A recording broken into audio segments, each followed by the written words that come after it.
Is spontaneous human combustion a myth or a medical mystery? For centuries, this question has lingered in the public mind, like a thin wisp of smoke from an unseen fire. The idea is simple. It is also terrifying. It suggests a human body can suddenly burst into flames, with no apparent external ignition. This concept challenges our understanding of the natural world. It taps a deep primal fear of an unseen, unpredictable danger. The stories are often bizarre and unsettling, leaving more questions than answers. These accounts typically share a strange set of details. A person is found reduced to a pile of fine gray ash, yet the room around them is often barely touched. A chair might be scorched, a ceiling covered in greasy soot, but the rest of the furniture is perfectly intact. That preservation is what makes these events baffling. A normal house fire would consume everything, but here, the destruction is localized and intensely focused on the victim. Victims are often found in ordinary situations, sitting in their favorite armchair, lying in bed, resting in their living room. There is rarely any sign of struggle. The scene is quiet, almost peaceful, except for the gruesome remains. This contrast is at the heart of the SHC mystery. It forces us to ask, what kind of fire burns a person, but not the paper on a nearby table? This essay will journey through the long, strange history of the phenomenon. Earliest recorded cases. The story of spontaneous human combustion does not begin with modern science or tabloid newspapers. Its roots stretch back hundreds of years to a time when the world was explained through faith, superstition, early medical observation. One of the first widely cited cases comes from 1663, documented by the Danish anatomist Thomas Bartholin. Remarkably, the straw mattress she was lying on was reportedly undamaged by the strange fire that had consumed her completely. This case set a template for future accounts. Another famous early case is that of Countess Cornelia Zancheri-Bondi of Cesena, Italy in 1731. The story goes that the Countess, a woman in her 60s, was found in her bedroom one morning by her maid. All that remained of her on the floor was a pile of ash, her 2 legs, a small part of her head. The room was coated in a sticky, foul-smelling soot, and a greasy, yellow liquid covered the floor. The air was thick with an unpleasant odor. The rest of the room, including her bed, was largely untouched by flames, baffling the local physicians and authorities who came to investigate it. These historical accounts were often recorded with a sense of awe and confusion. In an era before modern forensic science, explanations often turned to the supernatural or moral failings. Heavy drinking was frequently blamed. It was a common belief at the time that alcohol could saturate the body's tissues, making them flammable. This idea was used as a moral lesson, a divine punishment for a life of excess. As the 18th and 19th centuries progressed, these stories continued to appear in medical journals and popular literature. Each new case added another layer to the growing legend of SHC. While the details varied from one story to the next, the core elements remained eerily consistent. A body almost completely destroyed by fire, minimal damage to the immediate surroundings, and absence of any obvious external fire source. These early reports, viewed through a modern lens, are difficult to verify. They lack the rigorous investigation we would expect today, but they established SHC as a persistent and chilling puzzle.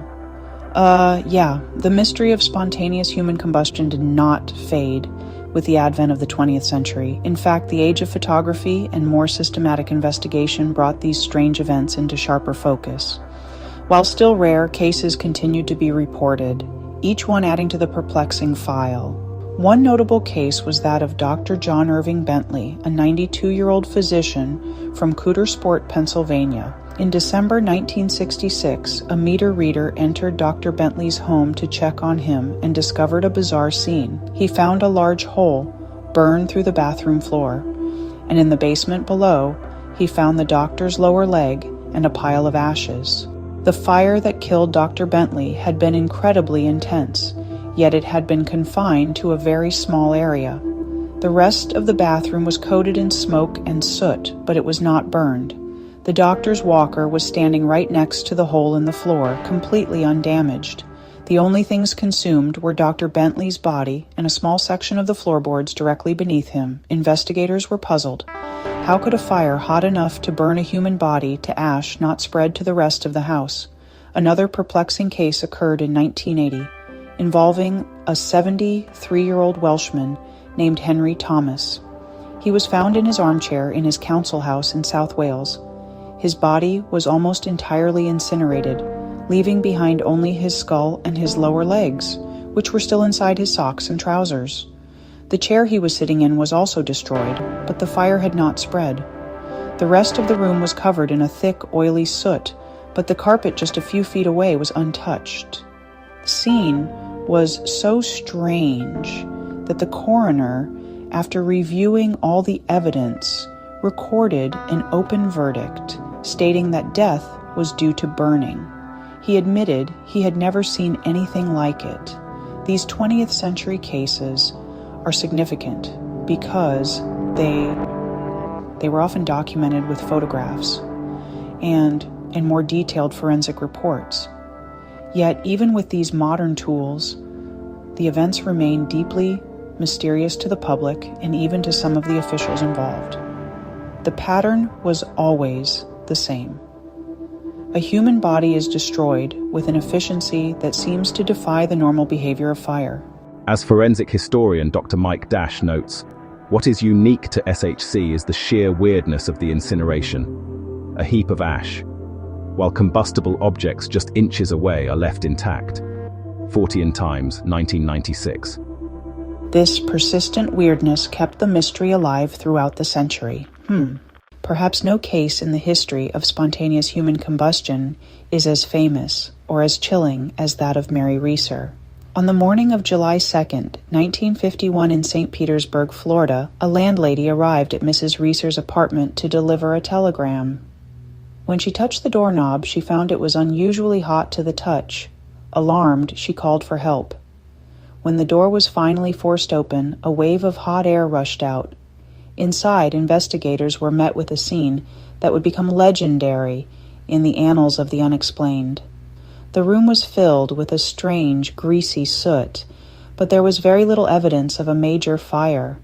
Mary Reeser, a 67-year-old widow, was gone. Where her comfortable armchair had once stood there was now just a pile of fine gray ashes, a few blackened coil springs from the chair, and a small piece of her backbone.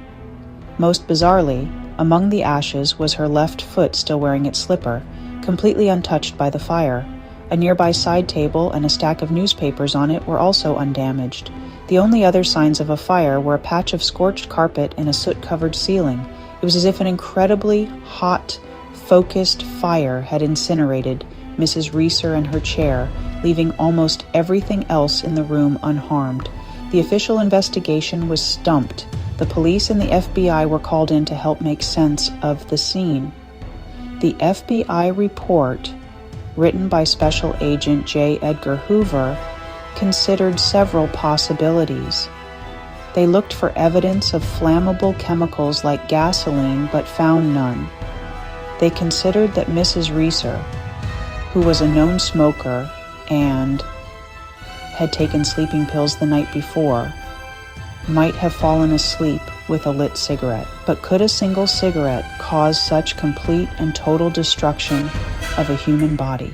The heat required to cremate a body is immense, usually over 1,400 degrees Fahrenheit for several hours. The case of Mary Reeser became a global sensation. Newspapers around the world ran stories with dramatic headlines asking if she had simply burned without flames. The official coroner's report ultimately stated that Mrs. Reeser's death was a case of accidental death by fire, with the cause being her dropping a cigarette while in a drowsy state. However, many people were not satisfied with this explanation. To them, the almost complete destruction of her body, coupled with the lack of damage to the rest of the room, pointed to something far stranger. Mary Reeser's story remains the classic, most cited example of supposed SHC to this day. Yeah. For many years, the strange events attributed to spontaneous human combustion seemed to have no logical scientific explanation. However, modern forensic science has offered a compelling and plausible theory that explains how a human body can burn in such a contained and destructive way. This explanation is known as the wick effect. It is a simple concept, but it effectively demystifies many of the most puzzling aspects of these cases. The wick effect does not involve any supernatural forces or unknown biological processes. Instead, it relies on basic principles of how fire and fuel interact. To understand the wick effect, think of a candle. A candle is made of a wax cylinder with a cloth wick running through the middle. And when you light the wick, the flame melts the wax around it, and the liquid wax is then drawn up the wick, where it acts as fuel for the flame, allowing it to burn slowly and steadily for a long time. The fire is contained to the wick and the melted wax, and it does not immediately set the entire candle ablaze. The process is slow, contained, and self-sustaining as long as there is fuel, and a wick to draw it up. In the context of a human body, the wick effect theory proposes a similar mechanism. The theory suggests that a person's clothing acts as the wick, and their own body fat serves as the fuel, much like the wax of a candle. The process begins with an external ignition source, such as a dropped cigarette, a spark from a fireplace, or a nearby heater. This small flame begins to burn the person's clothes. As the fire heats the body, the fat underneath the skin melts and turns into a flammable liquid. This liquid fat soaks into the charred clothing, providing a continuous source of fuel for the fire. This process creates a slow, smoldering fire that burns at a low temperature for many hours. Because the fuel source is the person's own body fat, the fire remains localized, consuming the body from the inside out. This explains why the victim is often reduced to ash, while the rest of the room is spared. The fire does not spread outwards like a typical house fire. It stays concentrated where the fuel is. This also explains why extremities with less body fat, like lower legs or hands, are sometimes left behind, as was seen in the cases of Mary Reeser and Dr. Bentley. The wick effect provides a rational explanation for a seemingly irrational event. While the wick effect is the most widely accepted scientific explanation for alleged SHC cases, other theories have been proposed over the years to account for these strange events. Some of these ideas have been less successful in gaining traction, but they represent attempts to find answers within the known laws of science. One older theory centered on the buildup of flammable gases inside the body. This hypothesis suggested that certain digestive processes or decomposition could produce large amounts of methane gas in the intestines. If this gas were to build up to a high enough concentration, it was thought that it could be ignited by an internal spark. This methane theory, however, has been largely dismissed by scientists. Another theory that has been explored involves static electricity. While static electricity is a real phenomenon and can certainly cause small sparks, the amount of energy required to set a person on fire is immense. There is no evidence that the human body can accumulate a static charge of that magnitude naturally. The role of alcohol has also been a persistent theme, dating back to the earliest cases. The original idea that a person's body could become saturated with alcohol and thus become flammable is scientifically incorrect. However, alcohol can play an indirect role. A person who is heavily intoxicated may be less aware of their surroundings, fall asleep while smoking, knock over a candle, stumble into a heater. In this way, alcohol consumption can increase the risk of an accidental fire, which could then lead to the wick effect taking hold. These are mostly speculative ideas that haven't held up to scrutiny. While stories of spontaneous human combustion are captivating, most fire investigators and forensic scientists are highly skeptical. They say there's never been a documented case of a person igniting without an external source. From their perspective, every supposed case of SHC is a tragic fire with a mundane explanation that was missed or overlooked. These experts treat it as a fire investigation puzzle, not a medical mystery.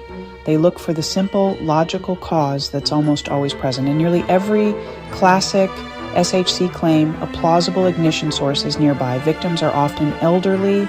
Victims are often smokers. Victims often have mobility issues. Mary Reeser was a smoker. Dr. Bentley used a pipe.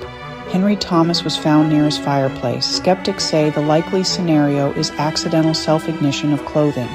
According to fire scientist Dr. John DeHaan, who has extensively studied these cases, the wick effect perfectly explains the physical evidence.